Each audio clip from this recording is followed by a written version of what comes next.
Good afternoon. Welcome to another episode of the Electric Bison.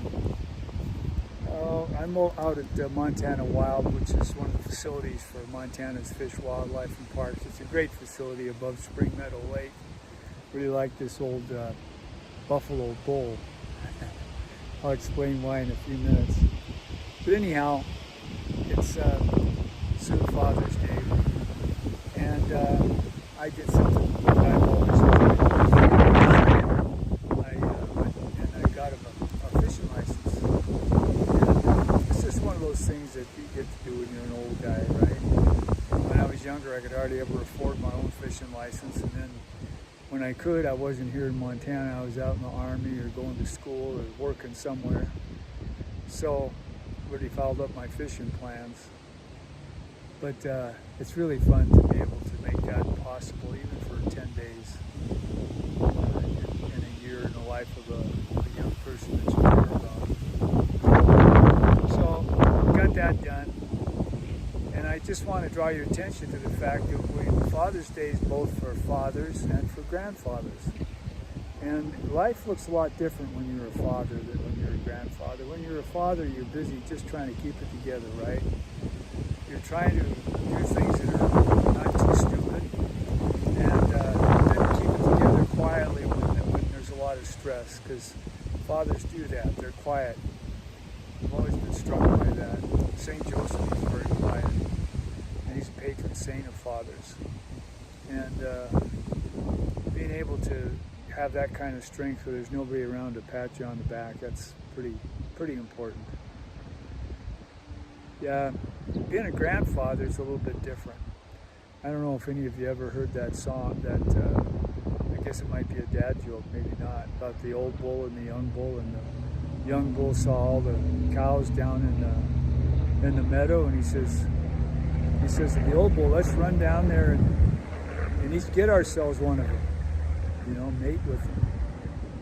And the old bull said, well, why don't we just walk down there and get them all? Well, I used to think I thought I knew what that meant, but actually you have to be a grandfather first. You have to be an old bull. And when you're a grandfather, an old bull, what you learn is that when you walk down there, just take your time. All the cows come out, the ladies, and they hug you. It's like the darndest thing I ever saw. Really. It's great. But then you have different priorities, right? Maybe they're not disgusted with you or something. But anyhow, I like the old bull, the young bull thing. And as an old bull, I just want to talk to you for a minute about Father's Day. I'm struck by the need to teach our young people how to care for the rivers and the streams, working together, landowners and fisher persons, to keep the stream flow in stream so we can keep our fish. I was fortunate to be in a generation where you just go out there and drop a line and there would always be water there. Well, now that's not the case. I've seen the Bighorn River, it look like a swamp. The Jefferson dries up below that before the Barron comes in. It seems like every time I go down there in one of these rivers, there's hoot owl restrictions on. I never even knew what a hoot owl restriction was when I was younger. So it's different, and we have to find ways to teach our young people to keep what we got. And I'll be trying to do that just as importantly as anything else to do with fishing. And in that vein, I want to talk one more thing. I want to talk about the predators that are out there. I mean, there's predators and prey. They're always will be. We're human animals, and amongst us there's predators. But I'm really struck as a grandfather by the predation from the White House. The predators are there, the Epsteins, and the people around them that are in dark corners of power. I can't, it's just hard for me to fathom that there's people like that, but there are. It's pretty obvious. Just in the recent week, we've seen the hundreds of thousands, millions of documents that have already been released on the Epstein situation. And they're going around kind of in a roadshow. They're in Washington, D.C. right now, and they're actually making grown people cry. That's amazing. The victims, the young women who are now not so young, they're just barely being listened to. And it's basically the power structure of our country, not just the ones that were around Epstein, but our country seems to be blowing it off. It's amazing to me as a grandfather. And it should be amazing to you as a grandfather too.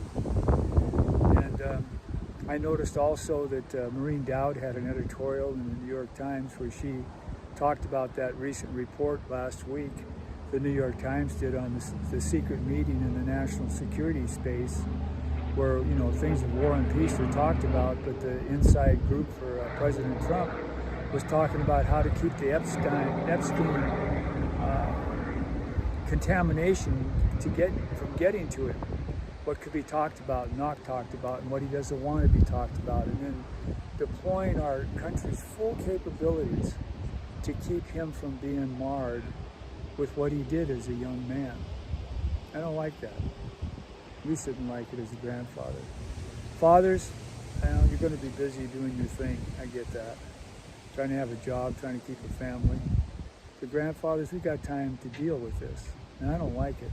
And I hope you don't like it. So how do we keep predators off of our granddaughters and our daughters?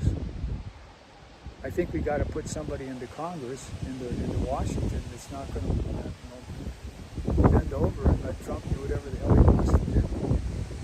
And I've looked at the situation. I noticed that the Republican that was picked by Senator Daines, who's been bending over for Trump,